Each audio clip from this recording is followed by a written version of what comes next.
உங்க எல்லாருக்கும் தெரிஞ்சிருக்கும்னு நான் நினைக்கிறேன். ஏன்னா நேத்து பார்த்தீங்கன்னா, விடாமுயற்சியோட ஃபர்ஸ்ட் சாங் பார்த்தீங்கன்னா ரிலீஸ் ஆயிருக்கு. ஸோ அந்த சாங் பார்த்தீங்கன்னா தரமா இருக்கா? இல்ல ஃப்ளாப் ஆகுமா? நீங்க தான் சொல்ல போறீங்க. இதுக்கு முன்னாடி உங்களுக்கு அஜித் சார பிடிக்கும்னா மறக்காம சேனல சப்ஸ்கிரைப் பண்ணுங்க. உங்களுக்கு திரிஷா மேம் தான் பிடிக்கும்னா வீடியோக்கு உங்களோட லைக்க குடுத்து உங்க ஃப்ரெண்ட்ஸுக்காக ஷேர் பண்ணி விட்டுருங்க. மறக்காம இந்த ஒரு பாட்டு எப்படி இருக்குன்னு மறக்காம கமெண்ட்ல சொல்லுங்க. நான் பார்த்து தெரிஞ்சுக்கிறேன். ஸோ வாங்க வீடியோக்குள்ள போகலாம். இந்த வீடியோல இந்த பாட்டோட ரிவ்யூ தான் முழுக்க முழுக்க பார்க்க போறோம். சரி வாங்க போகலாம்.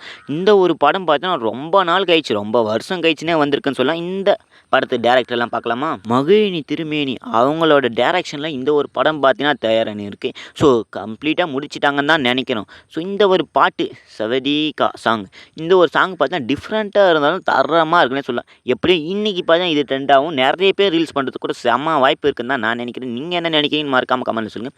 இந்த ஒரு பாட்டை பாடினது வந்து யாரும் தெரியுமா? நம்ம அனிருத் தான். ஸோ அவங்க பாடினா எப்படியும் ஹிட் ஆகுன்னு தான் நான் நினைக்கிறேன். அதுக்கப்புறம் என்ன, ஆண்டனி தாசன், அனிருத் இவங்க 2 பேரும் காம்போ நல்லாவே இருக்குது. ஸோ இதோட லிரிக்ஸ் எழுதுனது வந்து அருவி. இவங்க பார்த்தீங்கன்னா இவங்க லிரிக்ஸில் எந்த ஒரு பாட்டுமே ஃபெயில் ஆனதே கிடையாதுன்னு தான் சொல்லணும். ஸோ அந்த மாதிரி இருக்குது.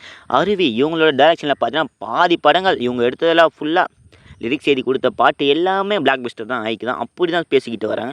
ஸோ இந்த ஒரு பாட்டும் பிளாக் பஸ்டர் ஆகும் தான் நினைக்கிறேன். ஏன்னா நேற்றே சோஷியல் மீடியாவில் பயங்கரமாக ட்ரெண்ட் ஆச்சுன்னு தான் சொல்லணும். ஸோ அந்த மாதிரி தான் பாட்டு இருந்தது. இந்த பாட்டில் பார்த்தீங்கன்னா முக்கியமான 2 வேர்ட்ஸை யூஸ் பண்ணியிருப்பாங்க. கிசா என்ற ஒரு வேர்டும், இன்னொரு வேர்டு பார்த்தீங்கன்னா இருங்க பாய். ஸோ அது பார்த்தீங்கன்னா லைட்டாக வந்திருக்குன்னு நான் நினைக்கிறேன். ஏன்னா இருங்க பாய் இப்போ பார்த்தீங்கன்னா இன்ஸ்டாகிராம்லேயும் சோஷியல் மீடியா எல்லா பக்கத்துலையும் பார்த்தீங்கன்னா ட்ரெண்டாக இருந்த ஒரு வார்த்தை தான் இருங்க பாய். ஸோ அந்த ஒரு வார்த்தையும் பார்த்தீங்கன்னா இந்த ஒரு பாட்டில் ஆட் பண்ணியிருக்காங்க. இன்னுமே ட்ரெண்டிங்காகவும் இதை வச்சே நிறைய பேர் ரீல்ஸ் பண்ணுவாங்க தான் நான் நினைக்கிறேன்.